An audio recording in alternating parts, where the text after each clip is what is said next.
자, 이번에 롯데 수사 얘기해 보겠습니다. 자, 롯데에는 금고지기가 있습니다. 그 금고지기는 신격호 회장 일가의 재산과 관련된 여러 가지 은밀한 일을 해온 모양인데, 자, 금고지기의 처제집에서 30억 원이 나왔습니다. 이동영 차장과 함께 그 수사 관련된 얘기 나눠보겠습니다. 어느 정도까지 진행되어 있는 겁니까? 예, 검찰이 전격적으로 10일 압수수색을 진행을 했는데요.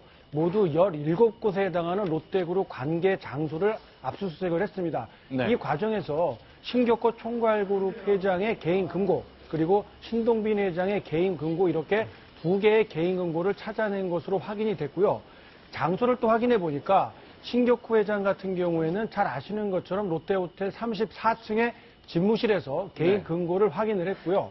신동빈 회장 경우에는 주거지인 평창동이 아니라 롯데호텔의 영빈관, 이 종로구 가회동에 있습니다.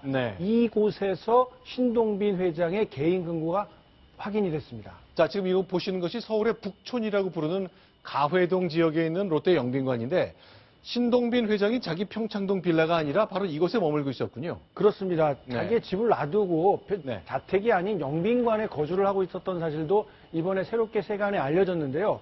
막상 금고를 열어보니까 금고가 텅 비어 있었다라는 전원이 나오고 있습니다.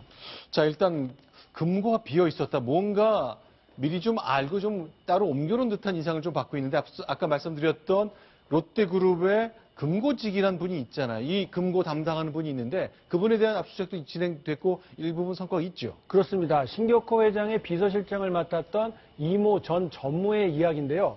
신격호 회장의 집무실에 그 금고 안에 있었던 것으로 추정되는 현금 30억 원, 그리고 재산을 추적할 수 있는 관련 서류들이 모두 이 이모 전무의 집으로 1차적으로 옮겨졌던 것으로 파악이 되고 있습니다. 그런데 검찰의 압수수색의 강도가 좀 강할 것으로 예측을 했는지 이 이모 전무는 자신의 집에 있었던 이런 현금과 서류 뭉치를 자신의 처제의 집으로 옮겨놓은 사실이 검찰에 적발이 돼서 검찰이 처제의 집까지 압수수색을 해서 결국 서류 뭉치와 현금 30억 원 등을 모두 압수할 수 있었다고 합니다.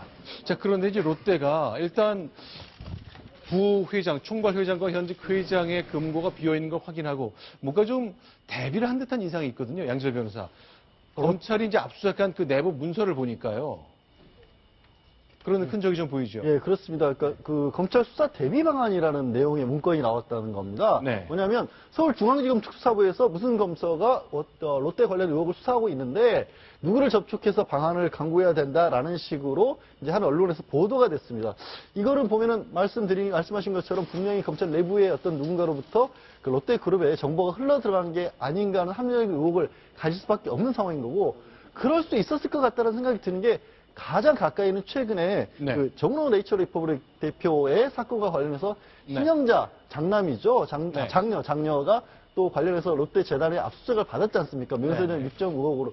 그러면 그 의혹이 그걸 통해서 롯데 기업의 어느 정도의 비리 같은 것들이 검찰에서 내사에 들어갈 수 있을 거라는 생각을 할 수밖에 없을 것이고. 그렇죠. 또 그 올해 참 형제의 난 때문에 롯데그룹 자체가 시끄러웠는데 그러면 롯데처럼 기업이 공개가 돼 있지 않았고 기업 구조가 굉장히 폐쇄적이었던 데서 뭔가 내부의 다툼이 있게 되면 혹시 우리의 어떤 내부 다툼 때문에 검찰 쪽으로 뭔가의 배임이나 횡령과 관련한 정보가 흘러들어갈 수 있다는 거를 롯데 측에서도 사전에 작업을 했으리라고 보는 게 사실 기업사에서는 당연히 상식적인 거거든요. 그래서 내부자가 어느 정도 있을 가능성을 저도 의혹을 가질 수밖에 없는 상황입니다.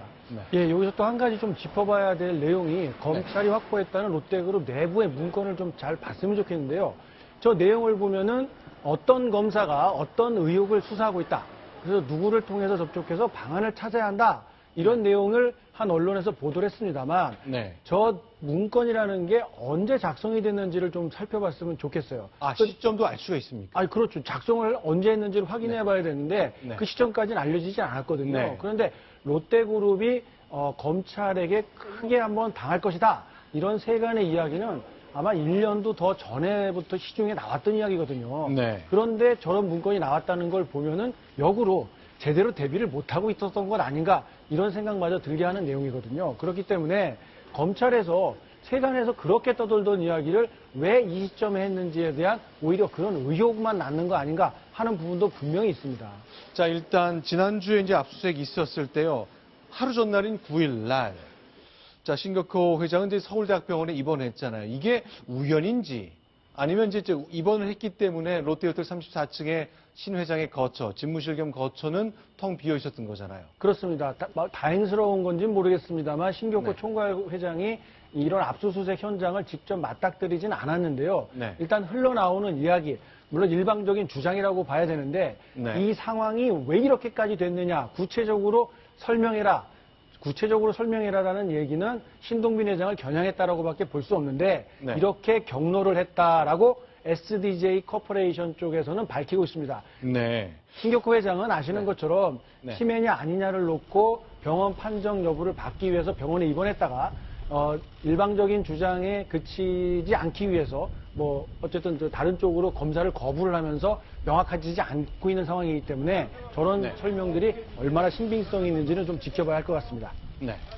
여담입니다만 상황이 왜 이렇게 됐나라고 부하 직원한테 물을 것이 아니라 네. 신격호 회장은 본인한테 물어야 될 상황 아닌가 싶습니다. 왜냐하면 네. 사실은 저도 이런 사건이 벌어진 다음에 뭐 일본과도 관련이 있고 그래가지고 네.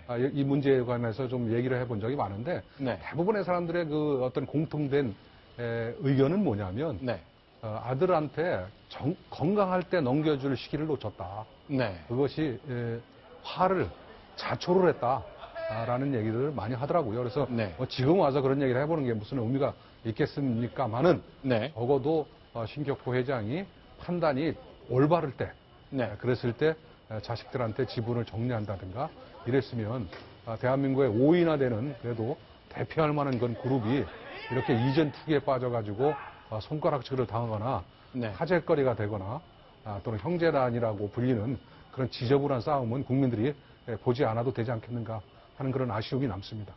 그런데요, 이제 많은 사람들이 얘기하는 것이 롯데야말로 한국과 일본 양쪽에서 모두 이제 그 비즈니스를 했기 때문에 관심을 갖게 되는데 일본에서는 이런 거 상상할 수 있습니까? 가령 비자금을 만들고 금고에서 30억이 나오고 그 다음에 그 땅을 싸게 팔면서 회사에 손해를 입히면서 오너 일가가 재산을 취하고 없으리란 법은 없습니다만 롯데가 너무 일본과 한국에서의 경영 방식이 달랐다는 생각 사람들이 많이 갖고 있거든요. 예, 그런 생각을 합니다. 그 경영을 네. 어떻게 해야 옳은지에 대한 그런 윤리적인 그런 기준, 스탠다드 네. 이런 것들이 굉장히 엄격한 것이 네. 또는 그것이 일본인데 다만 하나 제가 요즘 말씀드리고 싶은 거는 네. 요즘 아시다시피 그런 엄격했던 일본 기업이 특히 그 자동차 회사에서 네. 연비를 속이는 그런 문제가 잇따라서 발견되지 않았습니까? 그렇죠. 그래서 사실은 어떻게 일본의 기업이 여기까지 추락할 수 있는가 네. 라는 그런 어떤 자성, 비판 이런 것들이 굉장히 많다고 합니다. 그래서 제가 그 MC의 그런 질문에 대해서 네. 그런 사안이 없었으면은 일본에는 절대로 그런 일이 없다라고 예. 단언을 할 수 있겠는데 최근 들어서 일본의 어떤 그런 약간의 불민스러운 사안이 있었기 때문에 네. 명백하게 뭐 이렇게 뭐랄까요 롯데하고 비교해서 칭찬하기가 네. 조금 그렇습니다. 예. 네. 자, 이동영 최장. 어쨌건 저희 작년 여름부터 고륙상쟁이라 불렀던 이 신동빈 회장, 신동주 회장, 이 두 형제의 재산 갈등 저희가 보여드렸는데 그동안 밀렸던 신종주 회장에서 보면 이건 굉장히 반격에 좋은 소재겠네요. 그렇습니다. 지금 언론 자기가 운영하고 있는 인터넷 홈페이지를 통해서 긴급 성명서를 냈습니다. 창업 이래 최대 위기다. 그래서 이런 걸 혁신하기 위해서 6월 말에 주주 제안을 제출했다라는 내용을 자기가 운영하고 있는 롯데 경영 정상화를 요구하는 모임 이런 제목의 사이트에 글을 올렸습니다. 물론 전체가 다 일본어로 되어 있는 글입니다. 네, 그러니까 동생 신동빈 회장은 해임시키고 내가 이사회에 들어가겠다 이런 내용이네요. 일단 그렇습니다. 반격의 소재로 삼는 건 분명해 보이는군요. 자, 그러면요. 자, 이런 일을 생겼는데 자, 일본 내에서도 관심을 많이 갖고 여러 가지 얘기를 할 것 같습니다만 일본 내에서 이렇게 비중 있게 보도가 되고 있는지 모르겠어요. 지금 여기 보이시는가 모르겠네요. 요쪽 부분. 네. 네. 예.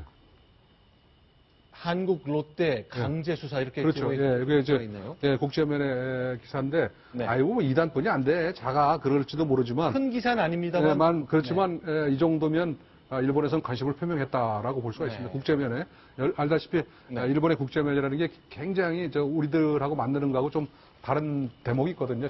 진짜로 글로벌한 그런 뉴스를 많이 다루는데, 이 정도 다뤘으면 그래도 관심을 표시했다라고 생각하고 네. 여기 보면 신동주 회장의 그 긴급 성명서를 보면 네. 제가 이걸 보고 느꼈던 게 뭐냐면 네. 그 압수수색하던 당일날 낸 것이거든요. 네. 굉장히 뭐랄까 예의주시를 하고 있었다가 바로 냈다는 내용이고 네. 그다음에 상당히 나름대로는 논리적으로 그렇게 정리를 했는데 여기 하나 좀 주목해 볼 만한 게 뭐냐면 설명 책임을 좀 하라. 네. 전체 이 사태가 어떻게 된 건지를 네. 전체를 해명하라는 그런 주장이 있습니다. 결국은 자기 동생에 대해서 네. 이 사태가 어떻게 됐는지에 전체적으로 설명을 정기주주총회 이전에 분명히 해라라는 그런 명백한 요구 조건이 맨 마지막에 붙어 있어서 네. 굉장히 예의주시하고 있다. 네. 형이 그런 느낌을 받았습니다. 이동 차장. 그런데 네. 결국 신격고 회장을 정점으로 해서 그 두 아들에게 경영을 물려주는 과정에 결국 회사에 좀 손해가 입혀지고 오너 일가가 경제적 이득을 많이 취한 일들이 많이 생겼다. 그 얘기잖아요. 그렇습니다. 한 사례를 좀 들어주십시오. 예, 뭐 재벌가에 대한 검찰의 수사는 대체적으로 배임이라는 죄목을 많이 적용을 합니다. 회사에 손해를 끼쳤다 이렇게 보시면 되겠는데요. 신격호 회장의 개인 재산을 롯데쇼핑과 롯데상사가 구입을 하면서 당초에 계획했던 금액보다 훨씬 더 많은 돈을 주고 사들였다 이런 얘기입니다.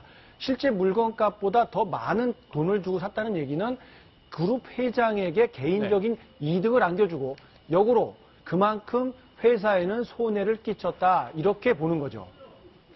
알겠습니다. 일단 검찰의 수사는 진행되고 있습니다만 자, 대한민국의 5대 대기업군에 속하는 롯데를 향한 아주 정조준 수사 이어지고 있습니다. 결국 저희가 수사 속보가 나오는 대로 여러분께 정리해서 소개를 좀 드리겠습니다. 자, 다음 소식 넘어가겠습니다. 이번에 국내 정치 얘기를 좀 들여다보겠습니다. 순위봅니다.